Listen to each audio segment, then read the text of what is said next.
Hi, I'm Demi. I'm Sedona. And you're watching Soundbites. Soundbites is our culinary show that brings together our love for food and music to deliver an experience that encompasses all 5 senses: smell, taste, touch, sight, and sound. By interviewing and collaborating with local chefs and creatives, our series seeks to highlight all of the diverse tastes and sounds that are here in Lethbridge, Alberta. So come follow along our journey and see what we get up to over the next couple of months. You hungry? Come get a bite.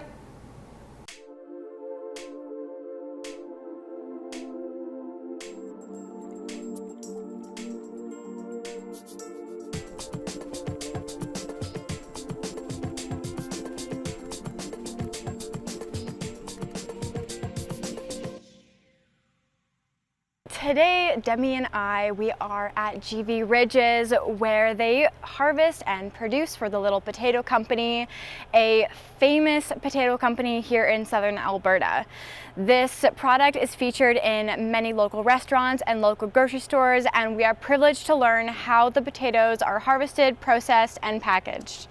You'll probably see there's quite the setup behind us, so we're going to ask Alex and Jerome here what their typical process is like on a normal harvest season, from a day-to-day in the facility, and kind of get an exclusive tour and learn all about potatoes. So come follow along and come see everything that is the Little Potato Company in GV Ridges.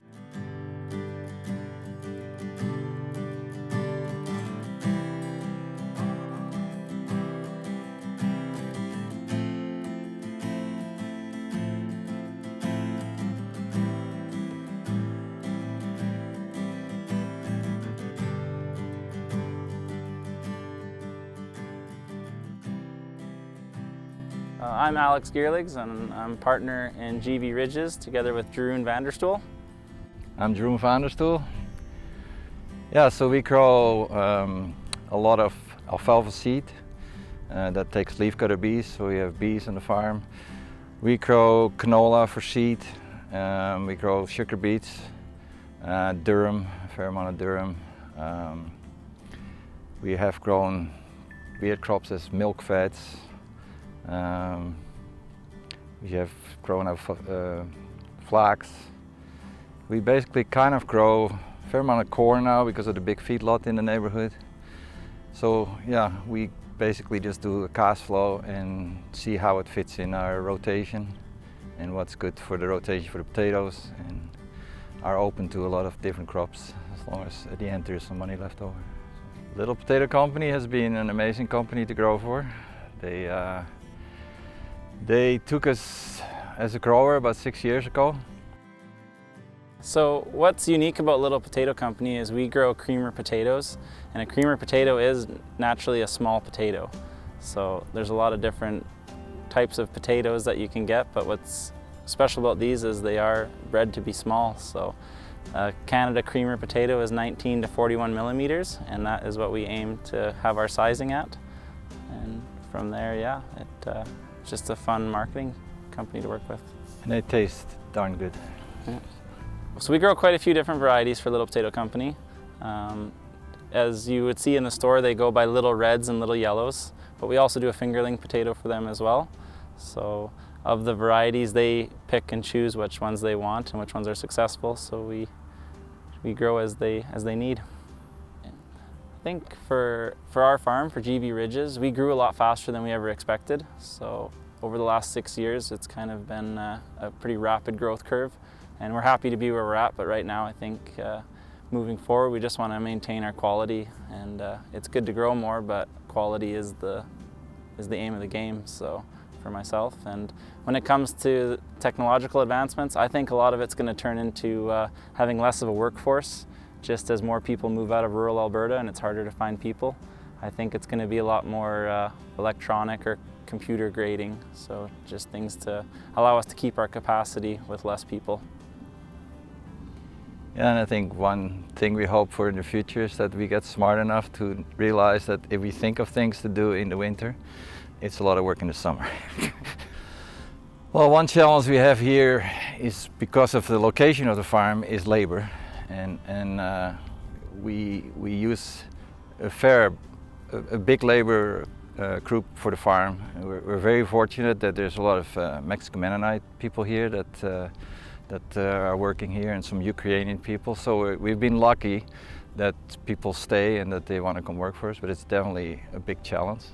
There's more and more people that don't really want to live so far away from the cities, right? So that is definitely one big challenge. And, you know, another challenge is, of course, to find the right rotation. We have enough land currently to rotate the potatoes, but it's always a challenge to find the right soil, and we like to stay away from the same field for 5 years.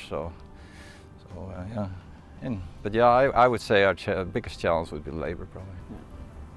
Labor, and then I think too, Mother Nature. That can always be a challenge for us. We don't have a say in the year, so same thing too. When it comes time to harvest, you do the best you can, but if you get a 6-inch rain the week of harvest, yeah, you're at a standstill. So we kind of do our best to manage around what we can.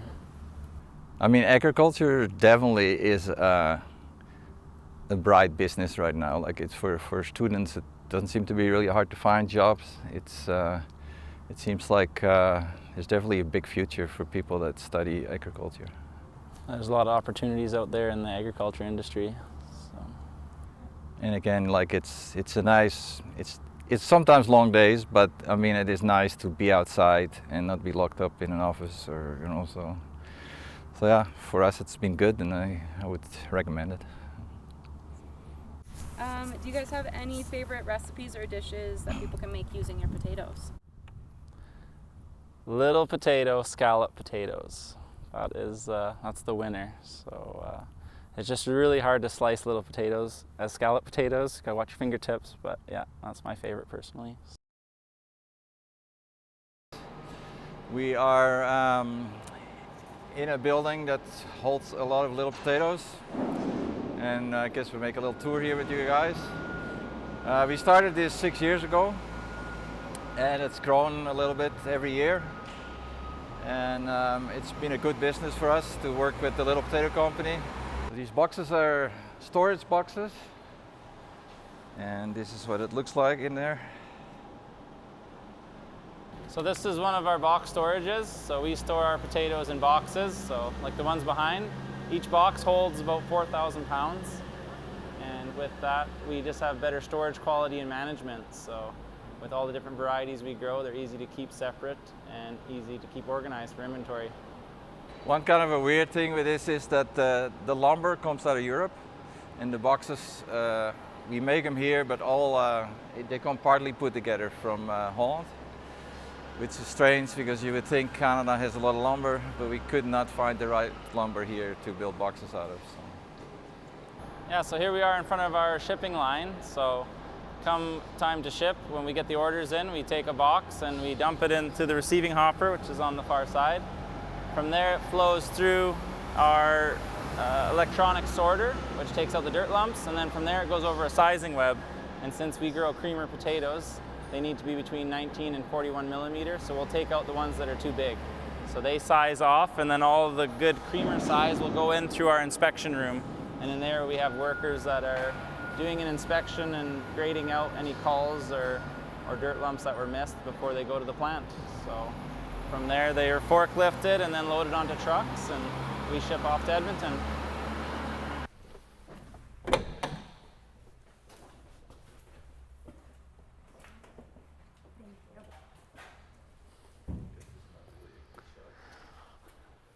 So this is where the air goes through. And those dampers make it so the air goes more even. Between temperature and humidity and the right amount of airflow is how you can get a good storage product. So. And that's why the grooves are in the boxes here. So the air actually moves through these grooves and then gets out and then circulates.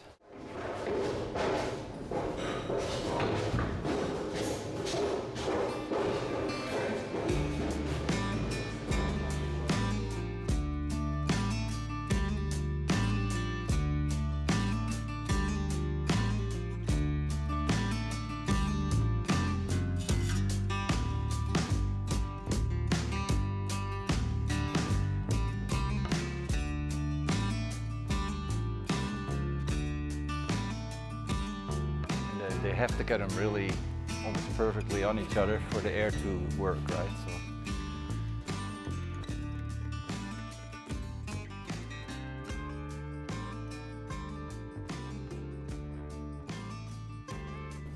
Yeah, so to be potato specific, we started in 2018, and the opportunity was presented to Jeroen and I, and we thought it'd be a good fit for the farm, so we decided to go for it. With that, wasn't without its challenges in year one, but yeah, we had good guidance and had a lot of people we could ask for help just on learning different things, so that's how we came about to get to where we are now. To go back in history a little more is like, so Alex started working on the farm for me when he was 17, and then after about 10 years he became the manager, and then after that we started this potato together, this potato facility, and from there on it's just been growing, and for us as a farm it's kind of nice because we have a large labor group for leafcutter bees to put them out and stuff, and it kind of works with the potatoes, you know, that when we need labor here it's not as busy there, and so it was a good fit, and potatoes itself has been a really good fit, so we got nothing bad to say about potatoes anymore. We eat way more than we used to.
So after touring around GV Ridges, we got to learn all about how Little Potato Company sources, grows, stores, and distributes their little potatoes. It was an absolute honor to visit the farm, and we learned so much that we want to try our hand at making a recipe with them. So we have actually gotten our hands on the little reds, and today we're going to see what we can possibly make with these lovely little potatoes grown here in the heart of Southern Alberta. So with this recipe, Demi, what kind of ingredients does it call for? Good question. Let's take a look. Let's see. We are going to need a 1/4 cup of unsalted butter, 3 cloves of garlic chopped finely, about a 1/4 cup of all-purpose flour, 3 cups of whole milk, a tablespoon of fresh rosemary, which we were able to source locally from your mom. I'm super excited about that, some homegrown rosemary. We're also gonna need about 14 ounces of fresh goat cheese. We found one of our favorite local varieties for this recipe. You're also gonna need about 3 pounds of the little potatoes. We have the little reds. And then a 1/4 cup of small onions, thinly sliced, and salt and pepper to taste. Should we get started? Sounds like we have a lot of work ahead of us. Let's do it. All right, let's go.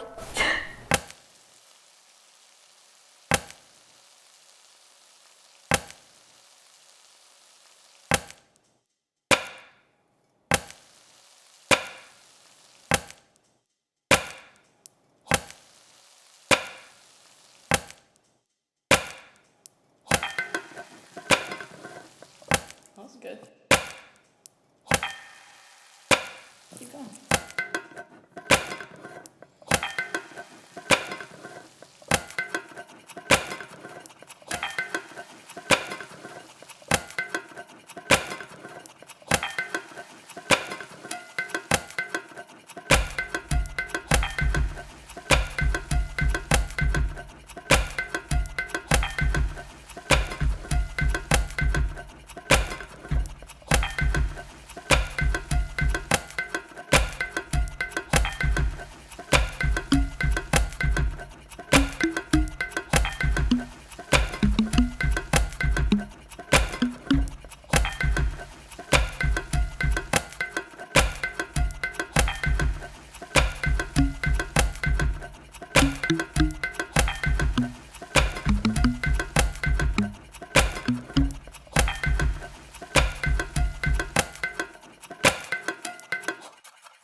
So Demi, were those some good potatoes or what? It was amazing. I think we did pretty good with our scalloped potato recipe. It turned out really well. Very creamy, cheesy, gorgeous masterpiece, if I do say so myself.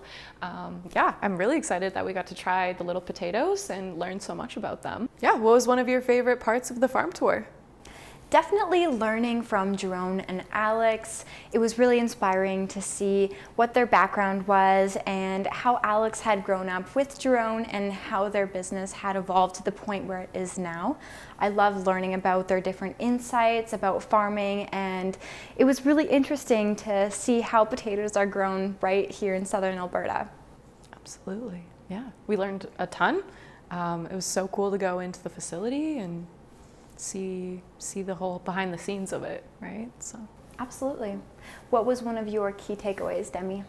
One of my key takeaways definitely had to be just the whole way that they store and process their potatoes, from piling it all into these big giant boxes and keeping it perfectly stored with the right air conditions, the right humidity, and then, you know, being able to distribute that across the province. It was really eye-opening just to see that whole evolution. So, well, thank you so much for joining us this episode and learning about little potatoes. You've been watching Soundbites, and we'll catch you on the next one. Thanks for tuning in. Bye.